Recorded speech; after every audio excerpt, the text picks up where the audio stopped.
Halo teman-teman, selamat datang kembali di video pembelajaran Sistem Informasi Manajemen. Kali ini kita akan membahas bab 3 tentang menggunakan teknologi informasi dalam menjalankan perdagangan elektronik atau e-commerce. Bersama saya, Anggi Ristikawati. Selamat menyaksikan dan selamat belajar. Apa saja yang akan kita pelajari di bab 3 ini? Yang pertama adalah perdagangan elektronik atau e-commerce itu. Lalu yang kedua, intelijensi bisnis atau business intelligence, strategi e-commerce dan sistem interorganisasional, EDI, strategi B2C untuk e-commerce, dan langkah e-commerce berikutnya. Lalu selanjutnya menggunakan internet, selanjutnya cyberspace dan superhighway informasi dan aplikasi bisnis internet, lalu saran-saran keberhasilan pengguna internet dan dampak-dampak internet pada bisnis di masa mendatang. Lanjut saja, yang pertama tentang perdagangan elektronik. Yang perdagangan elektronik ini kita mengenal e-commerce dalam pandangan sempit biasanya. Nah, dalam pandangan sempit ini orang-orang biasanya hanya mengenal transaksi-transaksi bisnis yang berhubungan dengan pelanggan dan pemasok yang menghubungkan komputer mereka masing-masing melalui jaringan internet. Namun, pandangan luas e-commerce yaitu bahwa e-commerce dapat memfasilitasi operasi internal maupun eksternal dari perusahaan. Nah, dengan pandangan ini, istilah bisnis elektronik dan perdagangan elektronik akan sama, yaitu banyak operasi perusahaan adalah internal, dilaksanakan di dalam batas perusahaan oleh bidang bisnis keuangan, sumber daya manusia, layanan informasi, produksi, pemasaran, dan lain-lain.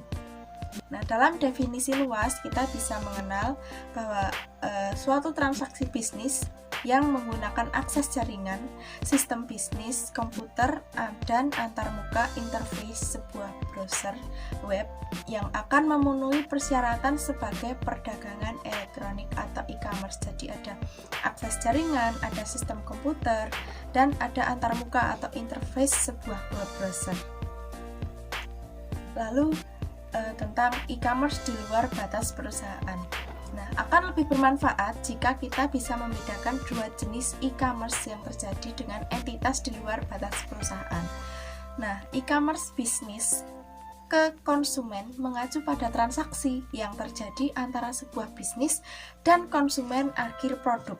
Jadi e-commerce bisnis ke bisnis mengacu pada transaksi antar bisnis di mana tidak ada pihak yang menjadi konsumen akhir. Nah, bisa dibedakan ada dua hal di sini, yaitu yang pertama terjadi antara sebuah bisnis dan konsumen akhir produk, dan yang kedua bisnis ke bisnis.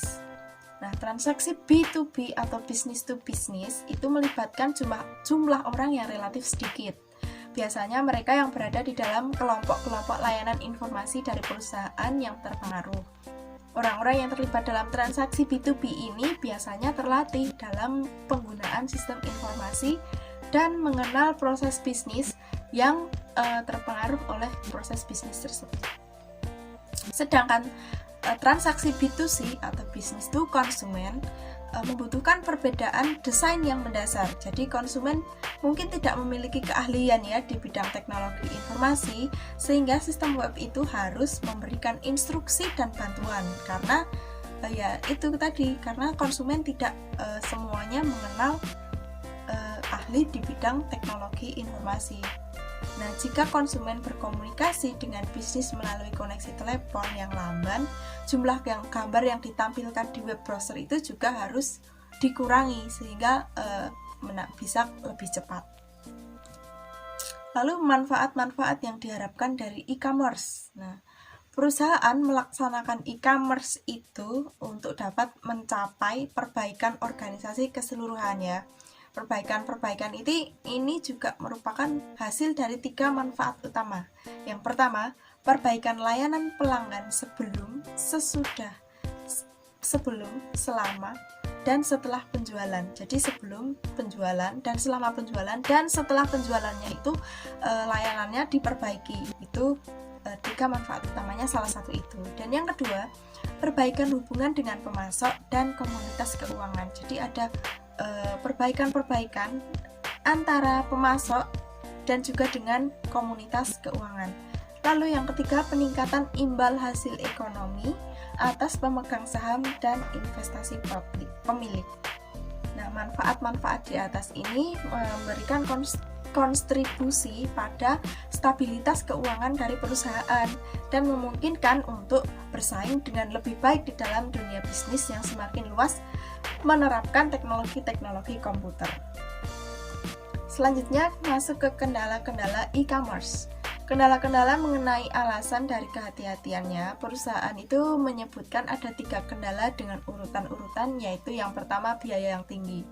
Nah, e-commerce ini tidak dipungkiri ya, membutuhkan biaya yang tinggi karena menggunakan sistem-sistem yang luas. Dan yang kedua, kekhawatiran akan masalah keamanan, karena di dunia digital ini juga terdapat bahaya-bahaya berkaitan dengan keamanan. Dan yang ketiga, peranti lunak yang belum mapan atau bersedia atau belum tersedia.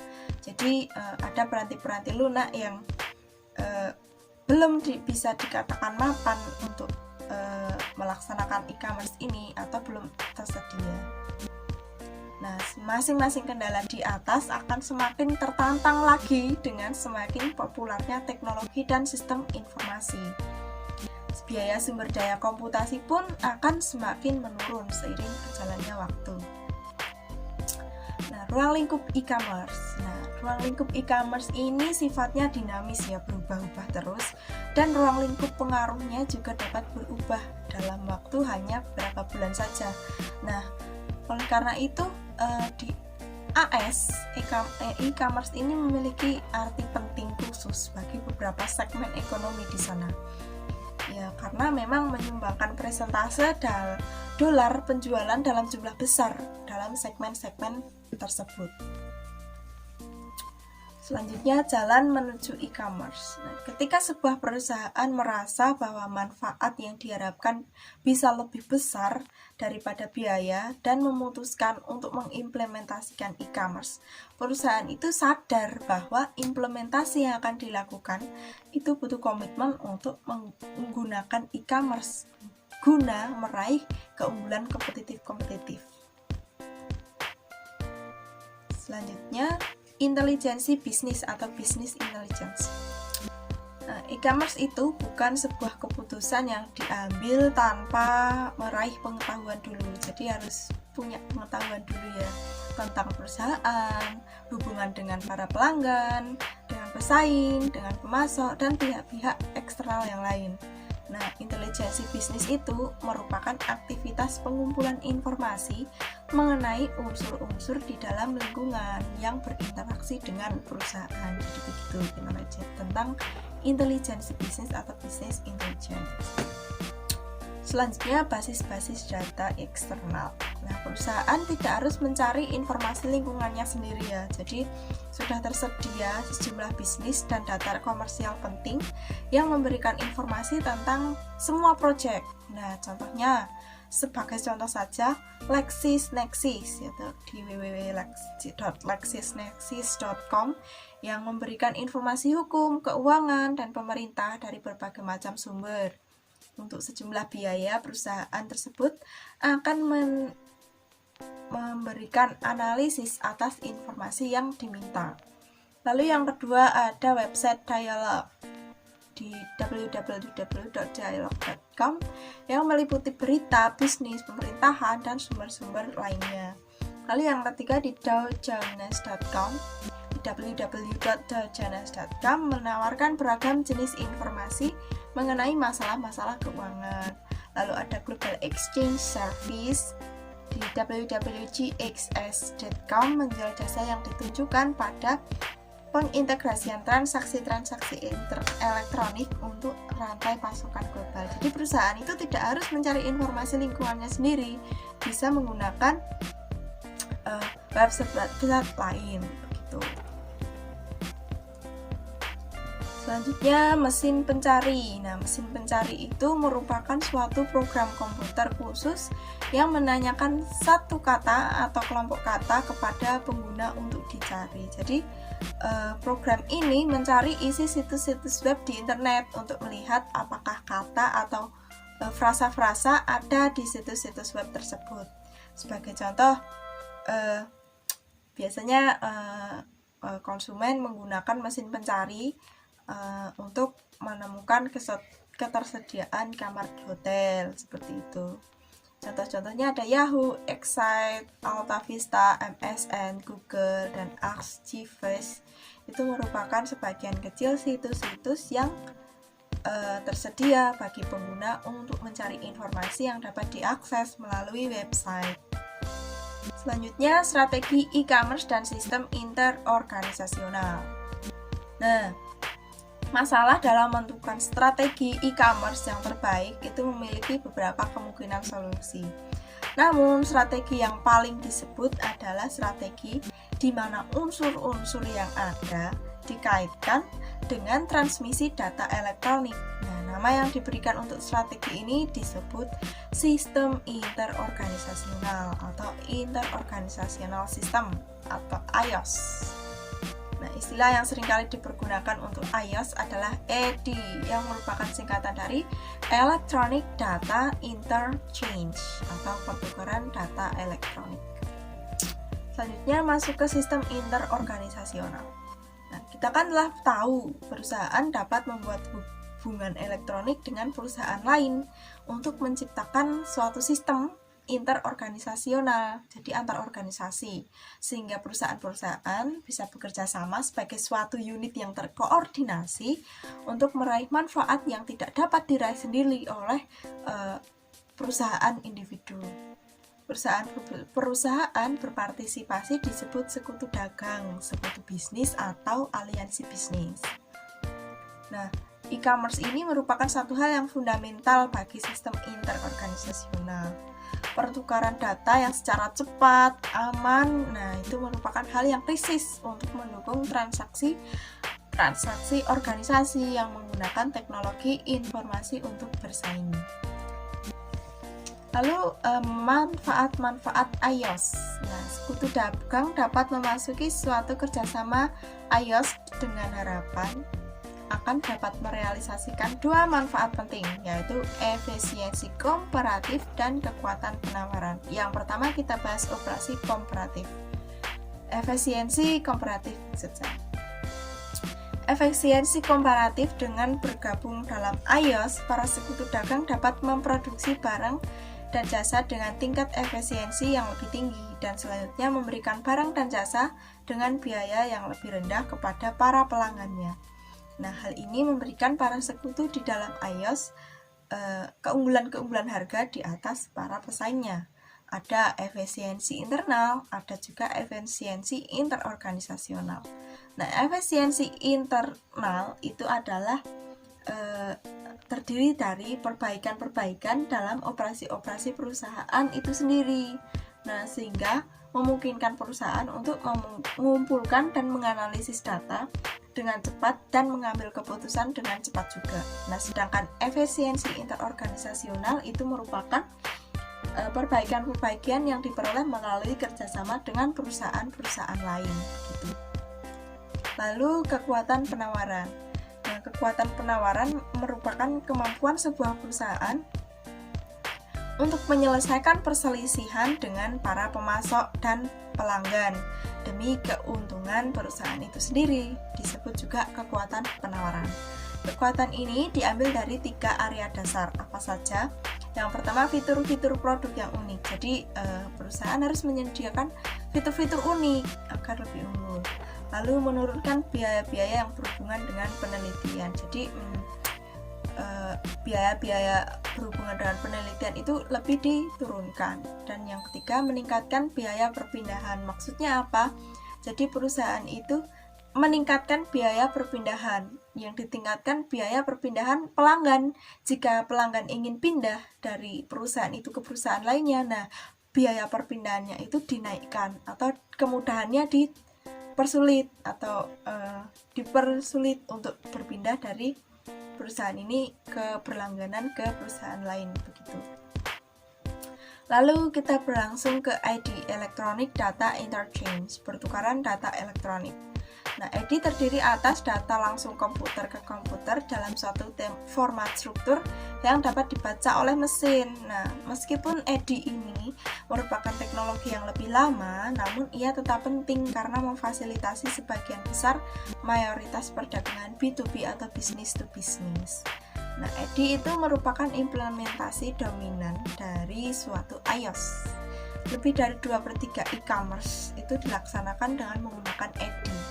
Jika dibandingkan dengan alternatif iOS lain, meskipun EDI mahal dan merepotkan daripada sistem komunikasi iOS yang lebih baru, namun merupakan metode yang terdepan iOS EDI ini. Lalu pengaruh penerapan.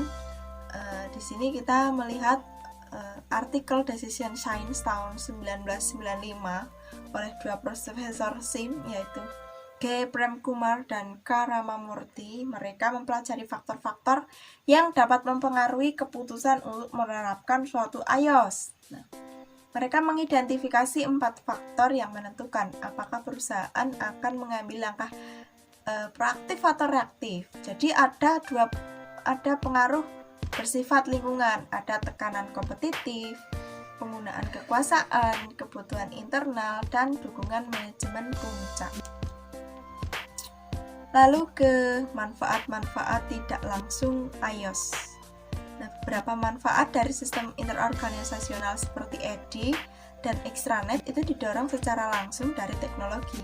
Ini manfaat langsung dari berkurangnya kesalahan entry data itu akan berkurang, biaya yang lebih rendah, meningkatnya efisiensi operasional. Nah, 3 hal itu merupakan manfaat tidak langsung.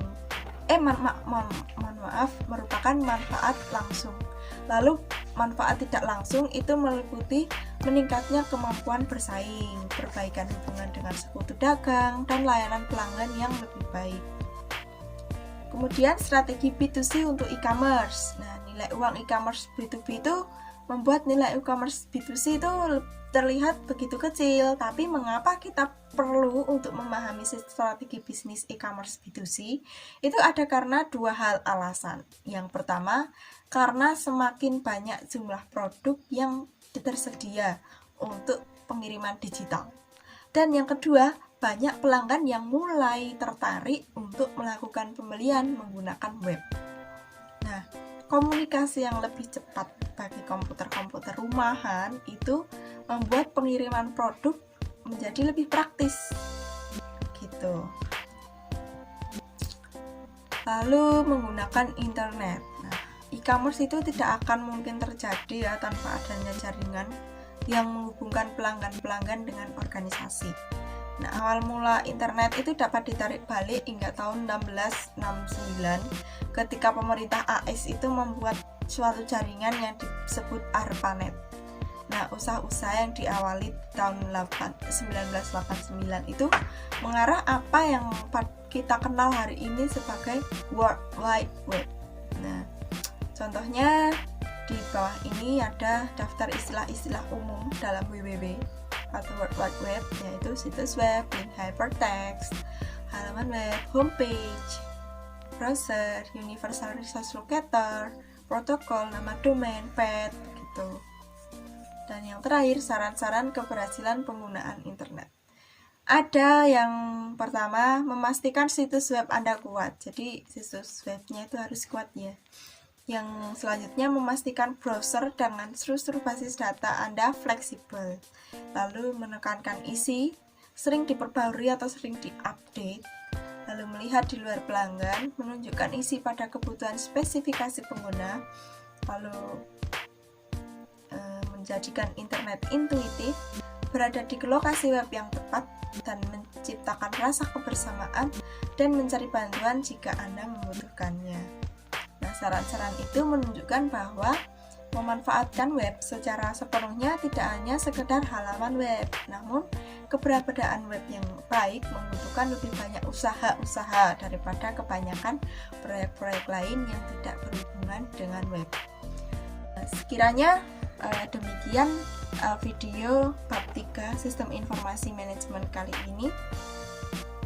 Semoga ilmu-ilmu yang dibagikan dapat bermanfaat Mohon maaf bila terdapat kesalahan dalam penyampaian.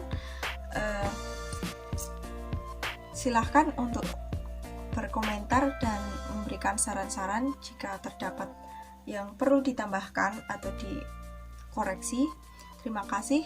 Sampai berjumpa lagi di video pembelajaran selanjutnya. Saya Anggi Ristikawati. Sampai jumpa.